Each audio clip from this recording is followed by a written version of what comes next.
This is the first lecture that should have been, not it was probably. This course is based on the lecture notes, which are going to be published. Well, at least they were submitted for publication to World Scientific, and I hope they'll appear soon in print.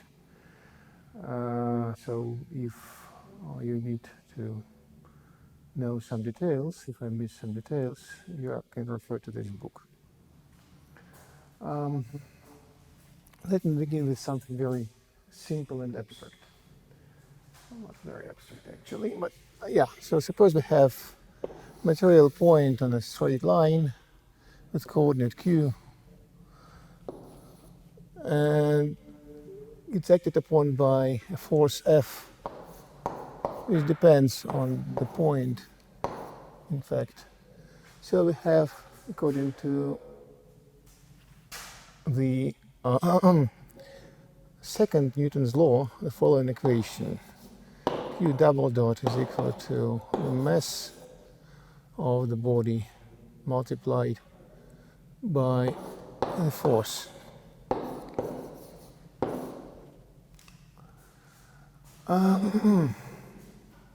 Since we are in the straight line, I don't write arrows or anything. I don't care about the directions. Of course, all the same can be applied in three-dimensional space and even in n-dimensional, if we believe in Newton's laws in n-dimensional space.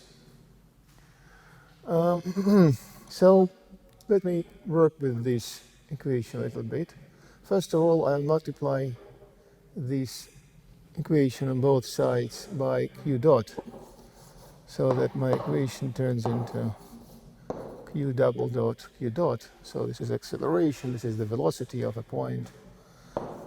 And on the right I'll have m times mass times fq q dot.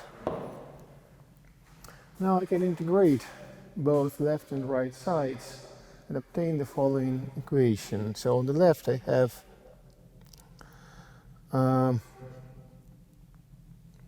d over dt, are probably better to use straight derivatives, d dt of 1/2 q dot squared,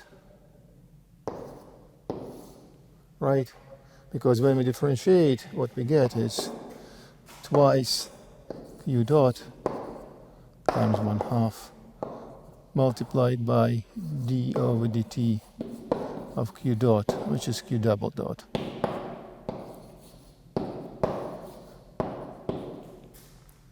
And on the right, I have,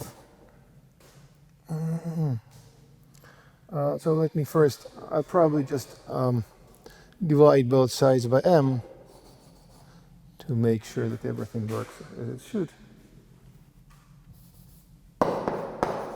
Right. So now on the right it is easy to integrate as well. Actually m was a constant, so it wouldn't do anything to our integration, but now on the right we have d over dt of the function u of q. U of q is the integral of f.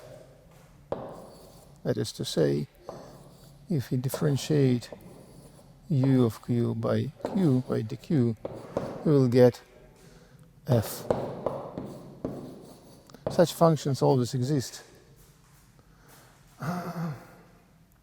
Since we work on one-dimensional straight line, there is no problem to find such a function. Well, at least if f is good enough. If it is continuous, to be sure that's sufficient. Now, the equation can be rewritten in the form d over dt of 1 over 2m q dot squared minus u of q. And this should be equal to 0. And the function in the parentheses plays the role of the total energy of the particle.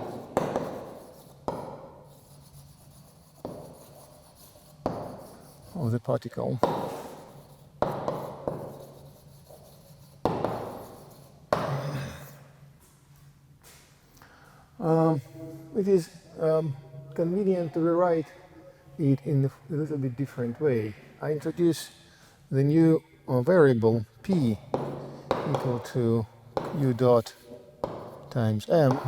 That's what they call momentum of the particle.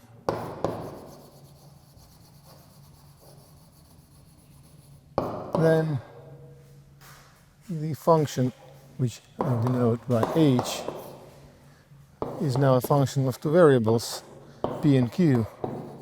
It has the form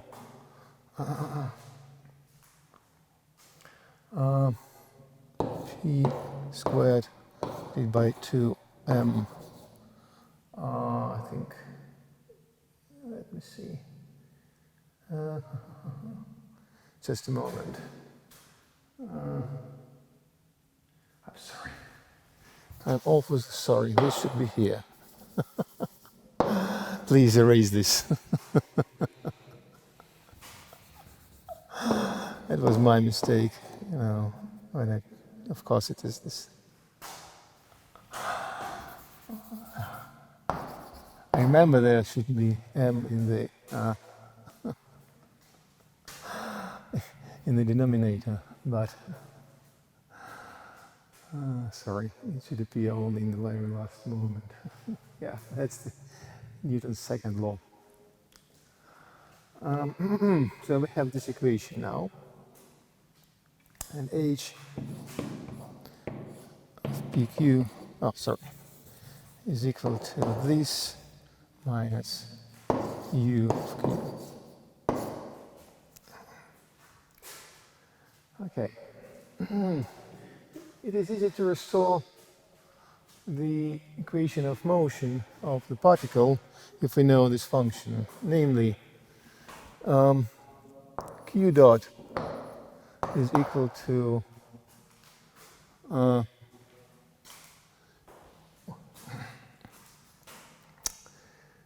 p dot, to p divided by m from this equation. So it is equal to dh over dp, and p dot is equal to q double dot. It is equal to fq, which is equal to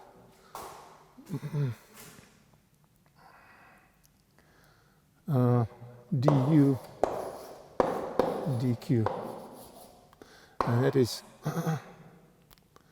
equal to minus dh dq. So this pair of equations, q dot is equal to dh dp and p dot is equal to minus dh dq, it's called the Hamiltonian equation.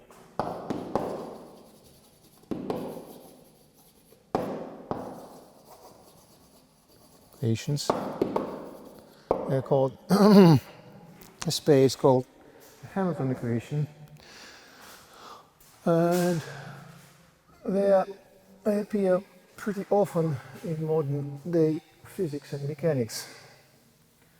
As you see, a Hamiltonian approach to classical mechanics consists of choosing a suitable function h, which will play the role of the total energy function of our system.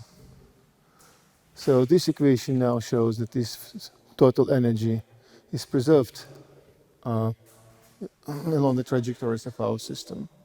And then, considering this pair of equations, of course, if we work in n-dimensional space, this system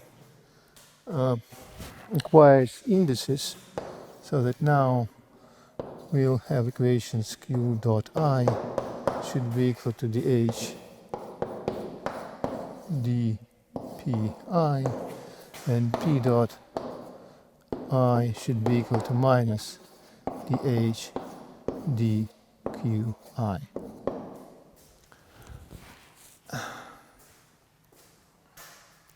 So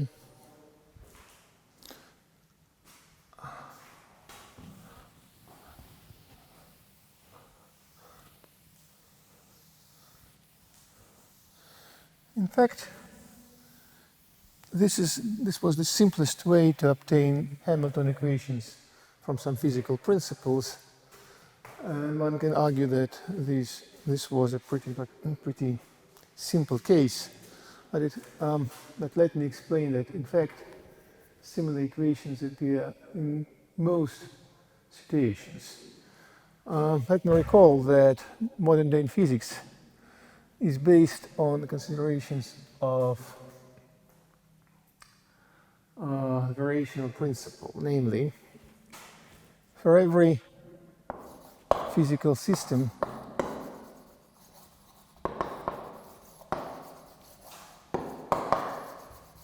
one considers, let's say this system consists of a particle moving in n-dimensional space from one point to another. We can represent almost every system in this way in accordance to some law. And we should introduce a function, Lagrange function, Lagrangian of the system L, which will depend on the coordinates of the particle, on the velocity of the particle, and also on time. Now, the minimal action principle says that for every trajectory of the particle, we can associate its action s that depends on this trajectory, and which will be equal to the integral along this trajectory of the Lagrange function.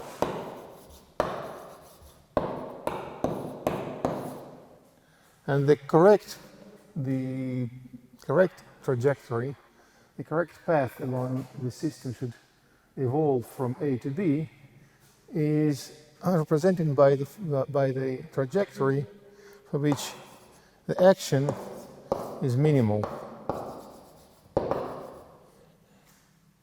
As one knows, this leads to the system of so-called Euler-Lagrange equations.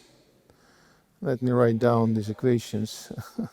I really need to take a look into my lecture notes because I don't remember them by heart, unfortunately. So here they are. So this Euler-Lagrange equation will look like this: d over dt of the partial derivative of L respect to q dot minus dl dq should be equal to 0. It turns out that in this case one can also introduce Hamilton function and represent the solution of our system as solutions of this pair of Hamilton equations. Let me do this for you very briefly. So first of all, I introduce the momenta. Unlike in Newton mechanics, where momenta were equal to were proportional to q dot, here we need to introduce something different. Namely, we introduce p equal to dl dq dot. It means that we consider this system of equations and use it to represent q dot as a function of p, q, and other variables. Then we consider the function h, which now depends of p, q, and t, as the following expression. So first we take p, q dot I minus L of Q dot T. It means that actually here, so we again remove I. ETP is when we work in n-dimensional space, but let me work with one-dimensional case. It means that actually we consider Q dot here and here as functions of P, Q, and others. But for the sake of brevity, I'll store it here in this way. Then let me show that the Lagrange equations are equivalent to this pair of equations on H, involving H. To this end, I consider the differential of H. It is equal to, as one knows, since this first differential is invariant on the choice of variables, I have the following equation. The H dp plus the H dq plus gh dt.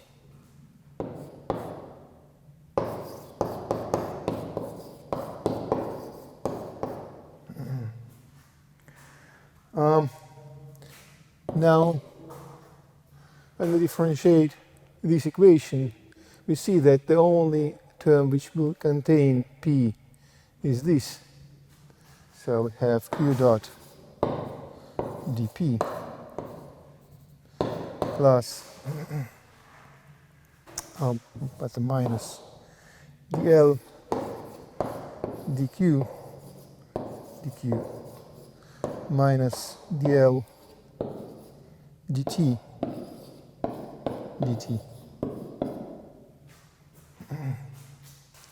So now we see that dH dP is equal to Q dot, just like here, and dH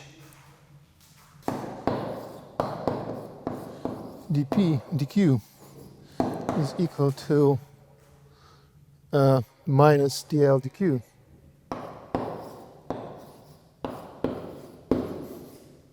But on the other hand, this is equal to this.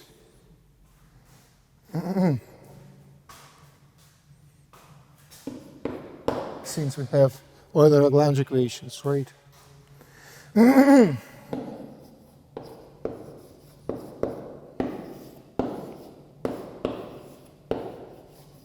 But according to our change of variables, dl dq is equal to P, so this is P dot. And we have the second equation from this pair. Thus, every system which has suitably nice Lagrangian can be rewritten in terms of Hamilton functions. And such systems are ubiquitous in modern day physics. And of course, it is not always that easy to go from Lagrange formulation of certain problem to Hamiltonian formulation of a problem. Sometimes it's a problem in itself. But in most situations, there are both Lagrange and Hamilton formulations available, and you can choose whichever you prefer. So in this course, we'll begin with Hamilton formulation of mechanics.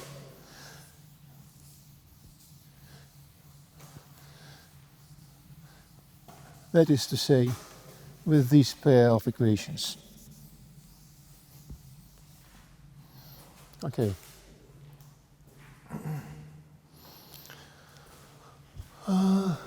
Let me now go a little bit further in this direction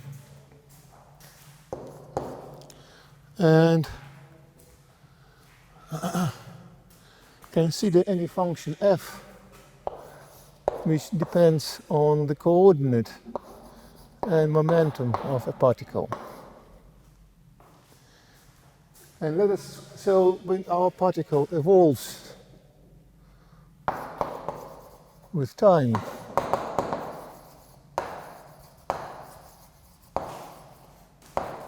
this function also starts to change, and we can ask what is the derivative of this function with time. This brings us to the following equation. According to the chain law of which we apply to partial derivatives, df dt will be equal to partial derivative of f over q times q dot plus the partial derivative of f with respect to p times p dot. On the other hand, according to this pair of Hamilton equations, we have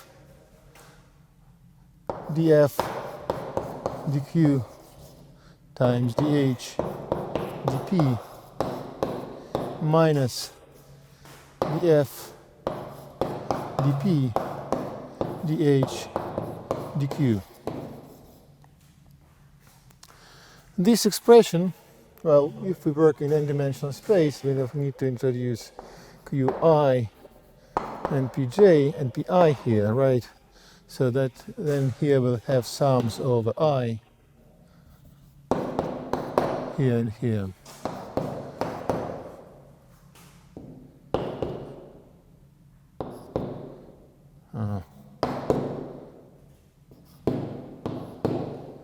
But otherwise nothing is different, nothing changes when we go from one-dimensional to n-dimensional case.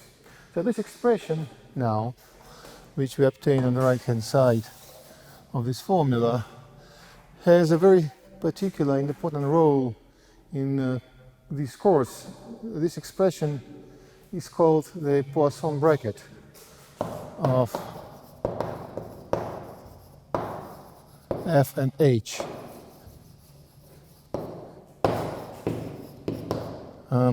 Probably better to put minus sign here.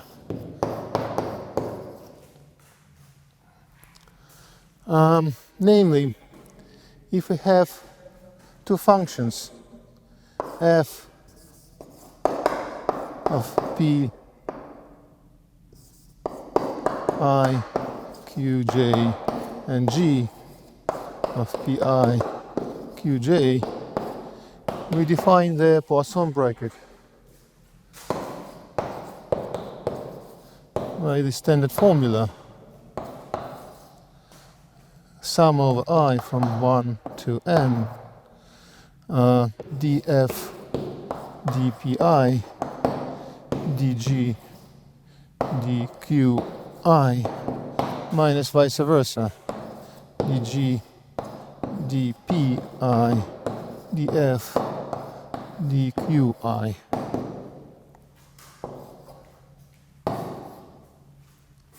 So this is precisely what we have here, and the equation, this equation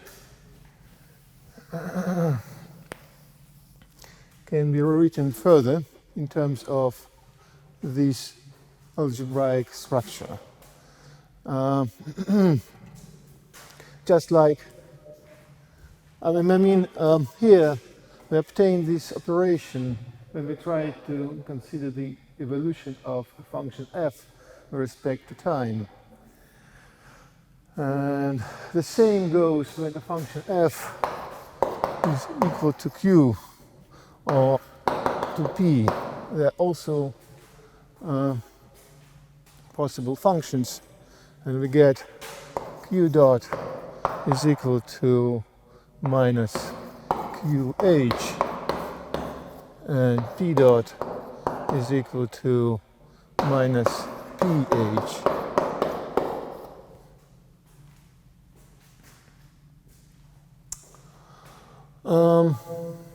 If you're familiar with differential geometry, you probably know that vector fields on any manifold, in particular in Euclidean space, can be identified with differentiations of smooth functions on this manifold.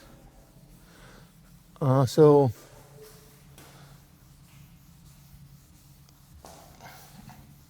in this case, in the case we consider here, we have precisely the same picture. Namely, if we have a function f, smooth function on R to n. So I now assume that R to n is a space with coordinates P1, Pn, Q1, Qn.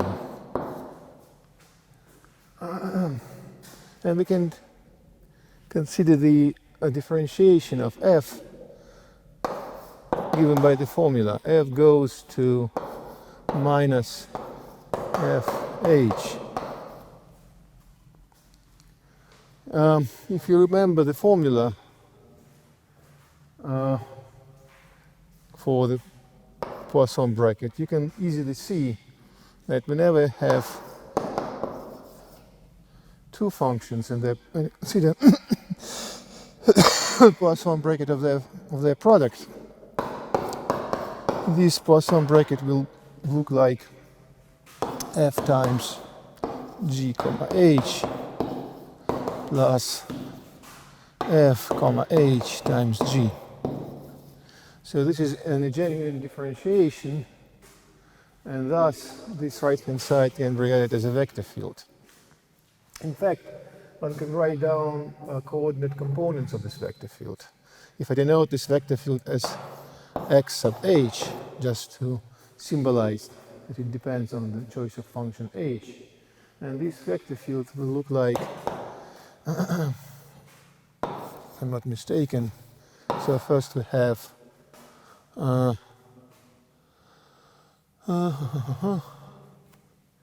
dh dp1 dh dpn minus dh dq1 minus dh dqn. So this is the component-wise description of this vector field. This brings us to the following idea. Let us, instead of this type of equation, which actually depends on the choice of coordinates, consider a more invariant, take a more invariant point of view upon Hamilton mechanics. A point of view which will be based on the consideration of Poisson brackets. You see, Poisson brackets, of course, they can be written in coordinates, but if you just forget about coordinates and write down that you have a bilinear operation of this sort and describe its properties so that the operation can be restored in a unique way, then you can further do the same thing when in the absence of coordinates. So let us try to do this. So let us go further and give a still more invariant description of Hamilton mechanics. Simple and Hamilton and coordinate free. Definition.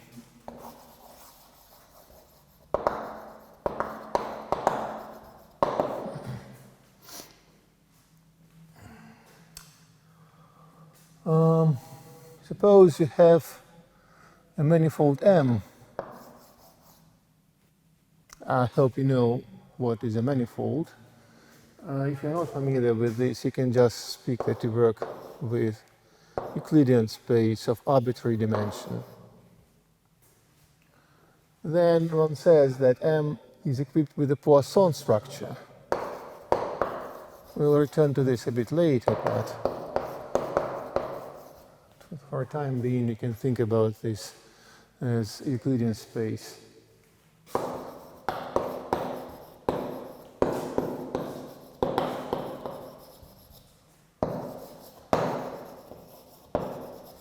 If first.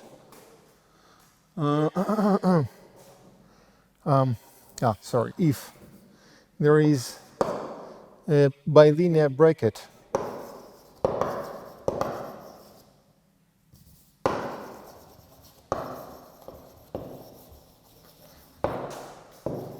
which takes two functions, two smooth functions on M, and sends them to one particular function on M. Again, smooth. The conditions that we have are as follows. First of all, it should be skew symmetric. Fg should be equal to minus Gf. It should verify Leibniz rule with respect to both entries, but of course, since we assume that it is skew symmetric, it is sufficient to consider only the right or left entry. Doesn't matter. So Leibniz rule in this case looks like FGH should be equal to GFH plus FGH. And last, but not the least, somewhat unexpectedly, we have one more condition, purely algebraic, but very important for applications.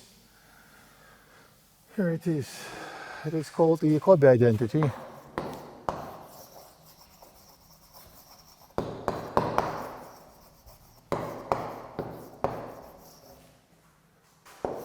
And it looks like this. If you take three functions, f, g, and h, and form double Poisson bracket, even though this double Poisson bracket needs not vanish, if you take cyclic permutations of the entries and take the sum of the terms that you obtain in this way, you'll still get 0.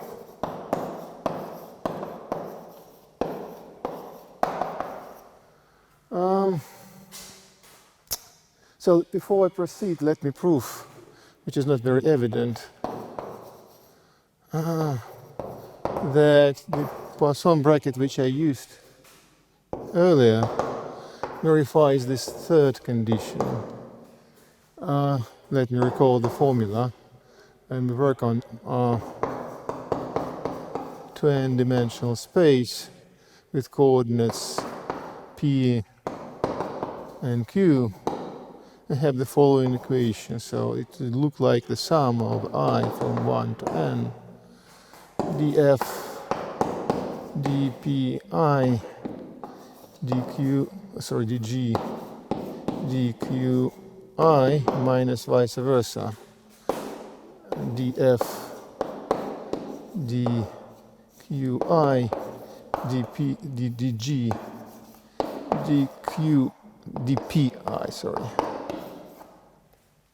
Now, if we try to prove this by brute force computation, it is possible, although it is pretty lengthy and very boring. Let me show you how this can be done a bit faster.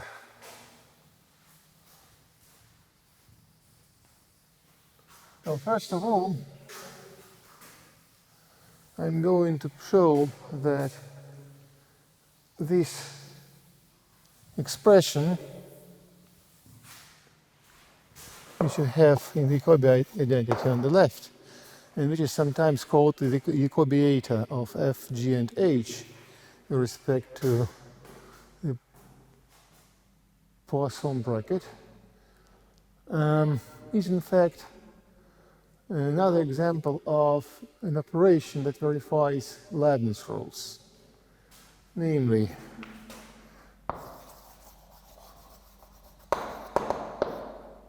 so first of all, I observed that the Jacobiator, which I denote by J of f, g, and h, is skew-symmetric with all possible permutations of three arguments.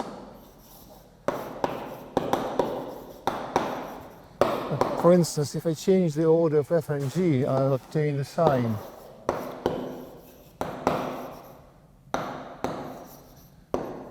Sorry. If I change the order of g and h, I'll also earn the sign.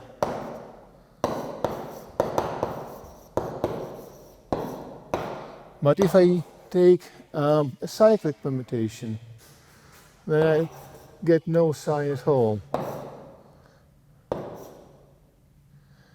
H, F, G. And so on. So now this is almost evident from the formula.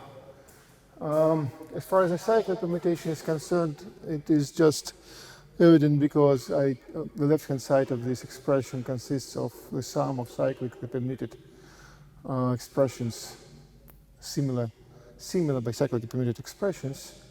But if, for instance, I change the order of f and g, and this last term will change sign, and the first term here will change into this term with inverted sign, yeah, because when I change f and g, I'll get g f h, which is of course equal to minus this. But if I change the order of g and f here, I'll get again from this term, I'll get this term with exchange sign. So this can be done by direct inspection of definitions, and that's not very hard. Now the second observation is much more interesting. It says that in spite of the fact that every term here does not verify Leibniz rule with respect to all the arguments which show up in it, the sum of these three terms does in fact verify Leibniz rules with respect to every element it involves. Since it is cyclic, since it is skew symmetric with all permutations, it is sufficient to check that if you take f1, fn2 instead of f as its first argument, then what we get will look like f1 times j of f2 gh plus j of f1 gh f2. Now this can be done again by straightforward computation using the properties of the Poisson bracket. It means that this should be true for all possible brackets that verify a Leibniz rule and is skew symmetric.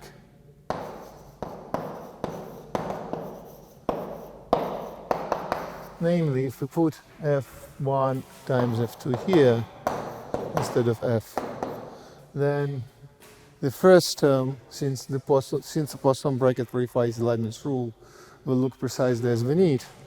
As far as the second and the third term, the situation is a bit more complicated. Let me write it down. G H f1 f2 is equal to G H f1 f2 plus G f1 H f2, which is again equal, due to the Leibniz rule, to G H f1 f2 plus H f1 G f2 plus G f1 times H f2 plus F1 times G H F2. Now the first and the last terms are precisely what we need, and the second and the third terms, they will cancel out with similar terms that will emerge from this expression, because they'll have different sides. So I leave it as an exercise to the audience and I proceed. So we know this and these properties, and it follows, especially from the second property, that this Jacobi eta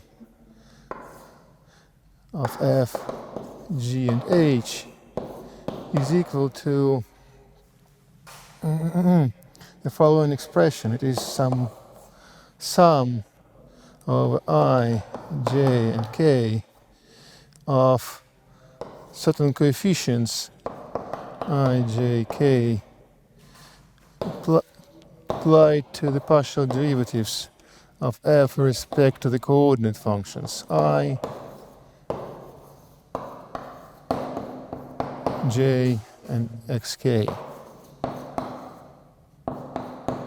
That follows from the fact that the only operations that verify Leibniz rules are partial derivatives and their linear combinations. So we have this expression, and now to check that our Poisson bracket doesn't in fact vanish. So I mean, the Jacobi identity, the Jacobi eta of our Poisson bracket vanishes identical. It is sufficient to do it for the coordinate functions.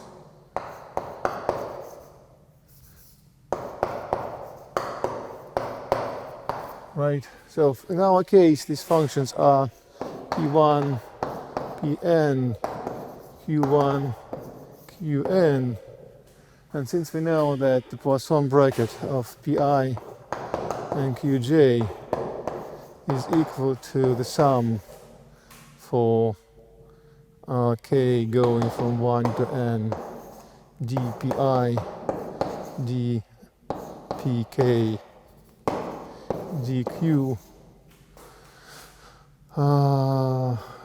j dqk minus vice versa,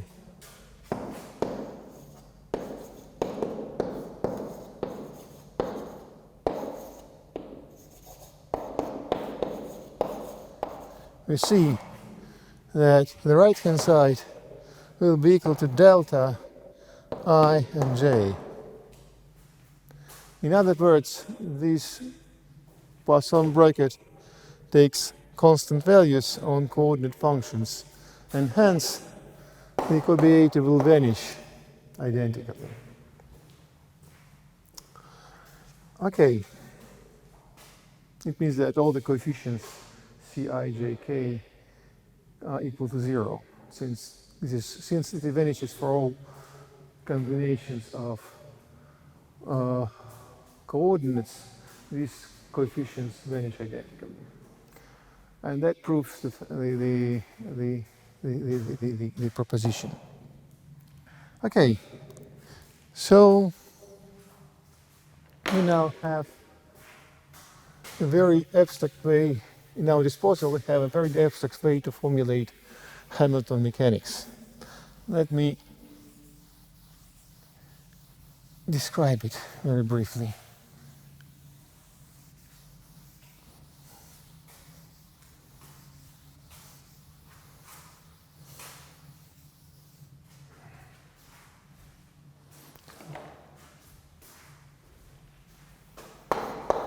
Hamilton mechanics consists of the following data.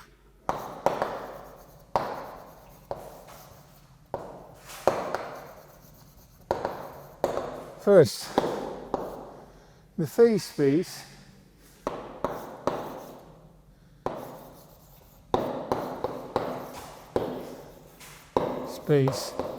of the system.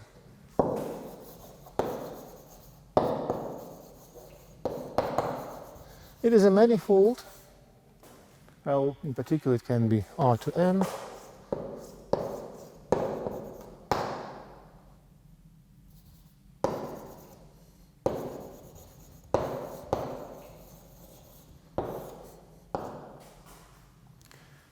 Equipped with on which our particles live.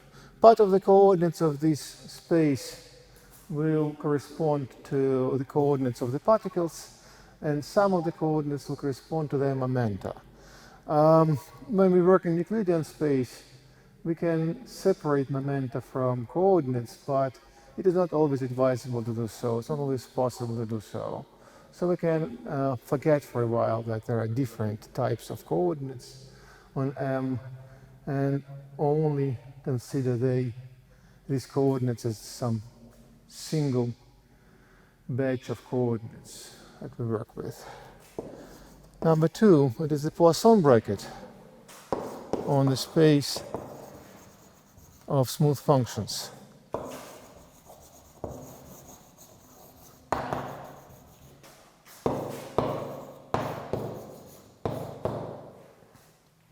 Number three, it is the Hamilton function of the system, or Hamiltonian of the system.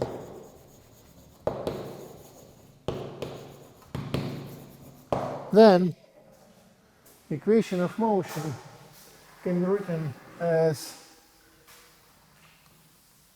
the equation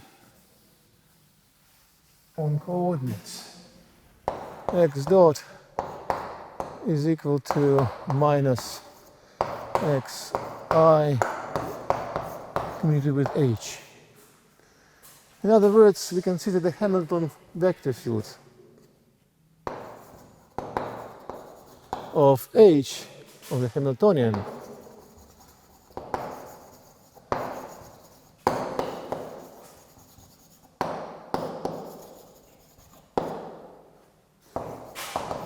and we try to integrate this field, something that the differential geometry works with every day.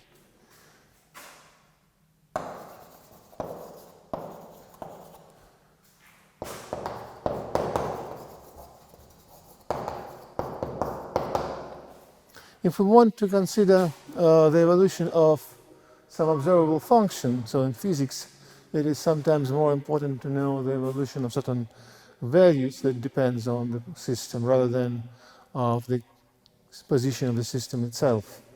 We consider the function f on M, an observable function.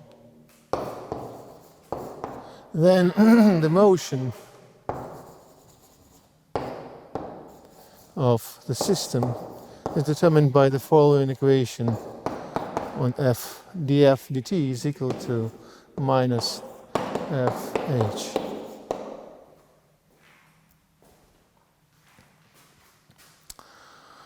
Nice. Well, that's classical mechanics in its Hamilton form.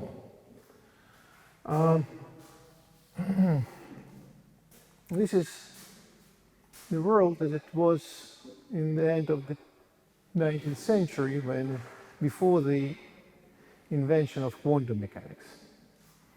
So in quantum mechanics, these principles should be changed in a very specific way.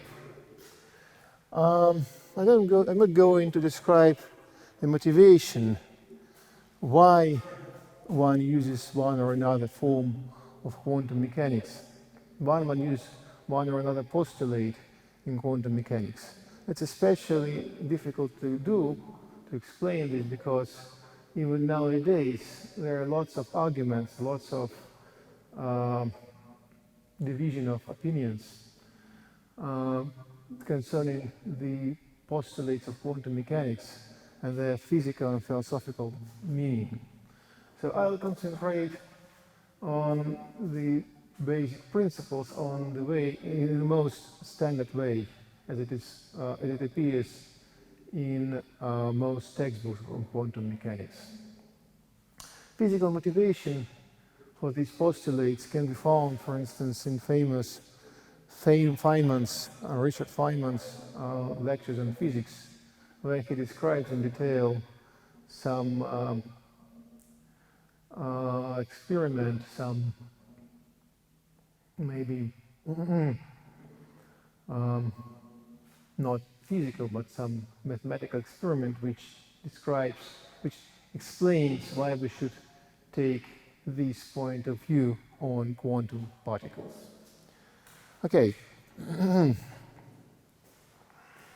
so that's the classical mechanics. So in quantum mechanics, we no more have the phase space. We are obliged to work with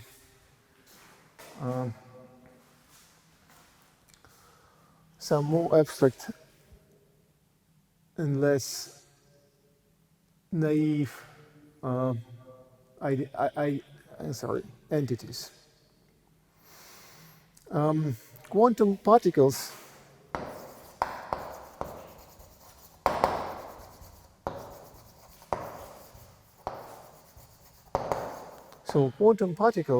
are thought of as elements in some Hilbert space.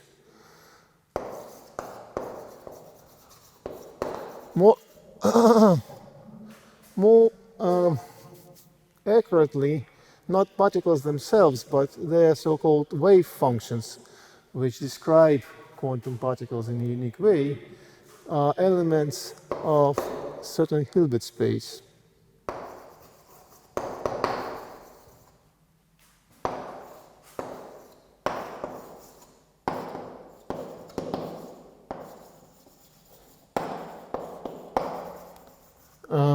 As one knows, all Hilbert space with countable dimensions are the same, all isomorphic, so one can think of H as just a space of square integrable functions on the straight line, for instance. It's one particular way to think of it, but more generally you can think of it as the space of square integrable functions in some abstract measured space, omega. So elements of this space are called not even particles, they're called wave functions. So let psi be a wave function.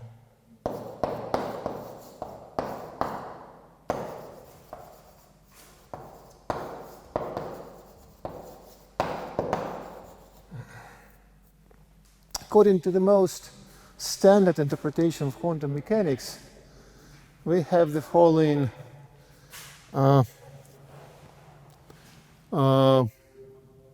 description of the properties of the quantum particle in terms of psi. For instance, if we take, let us take this point of view, that H is a space of square integrable functions on certain measured space omega. Then, for every subspace X inside omega, an integral of the square of psi's model against X with respect to the measure that we have there is equal to the probability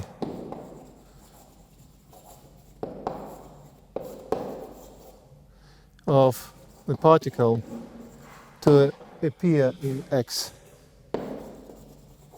to be in X.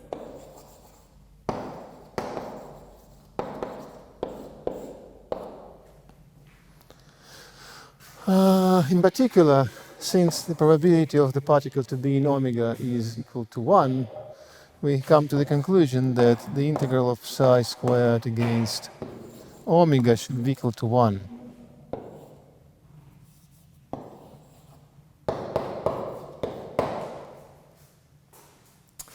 Now, instead of functions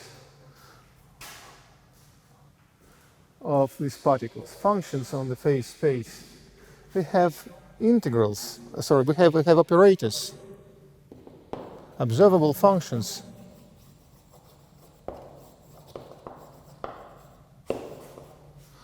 operators f on H bar, so on H on Hilbert space. And their values, the values of the functions, should also be interpreted in some probabilistic way. So instead of the value of a function on certain particle, since we don't know what this particle is, we only know its probability of it being somewhere. We have the following description of the value of f.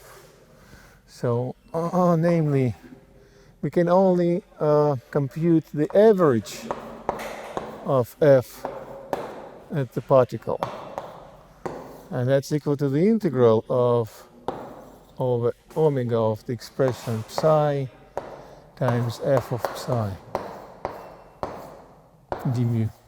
In more abstract notation, this is equal to psi f psi. Bryan-Cat, as you probably heard of, these are Bryan-Cat vectors. So this means that this expression is the average value of f on psi, the average value of our observable function when you calculate it on a particle described by the wave function psi.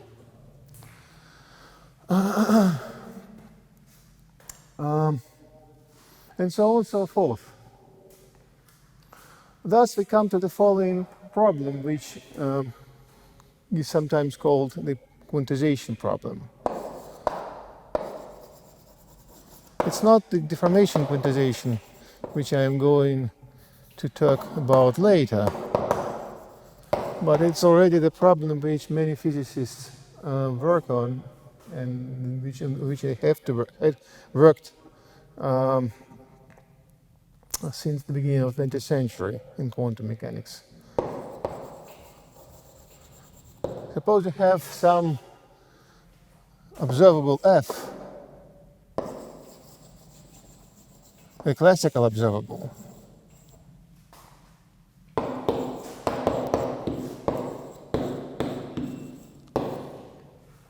We want to consider an analogous observable on the quantum system. I mean, the idea is very simple. Quantum world is thought of as some limit that you come to when you consider more smaller and smaller particles acting upon smaller and smaller scale.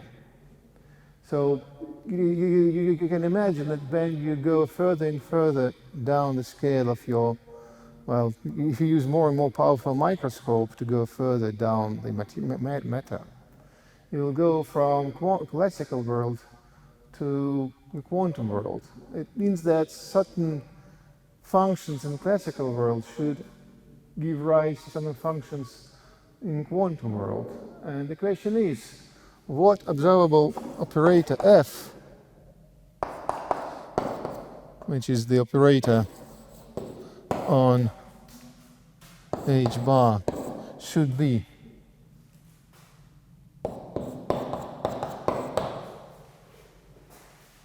Sometimes it is easy.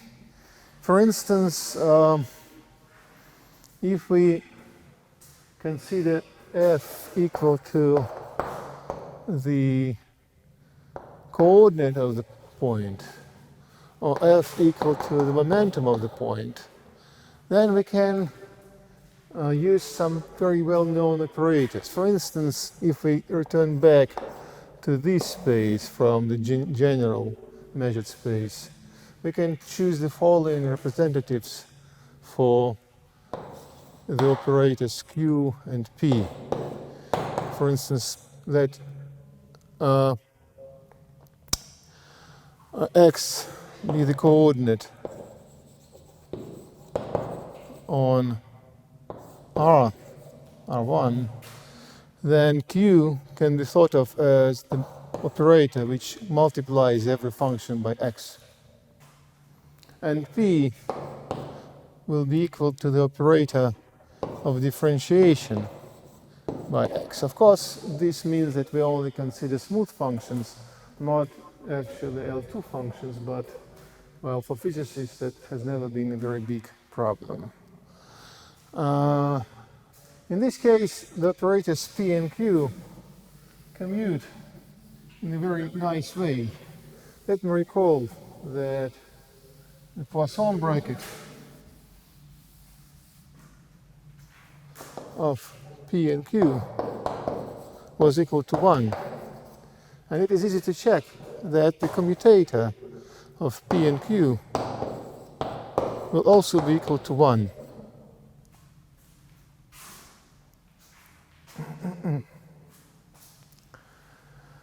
However, if we consider now a function f which will depend on P and Q in a non-trivial way, that is to say, in addition to monomials of the form p to the power k and q to the power l, we can consider monomials which will involve both p and q.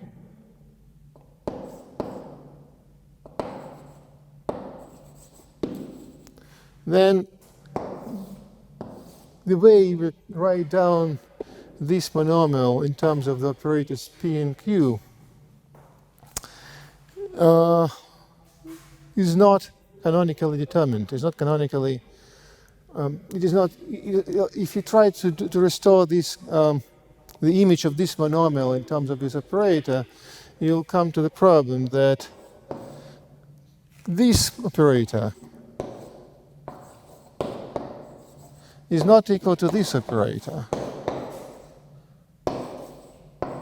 Is not equal to the operator PA minus 1, QB minus 1, PQ. Although, as far as functions are concerned, they're the same.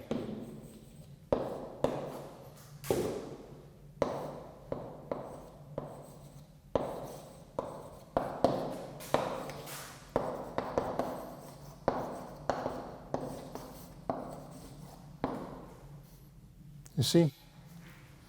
So the quantization problem is the problem of choosing operators that would represent certain observable functions of the original classical system, mechanical system.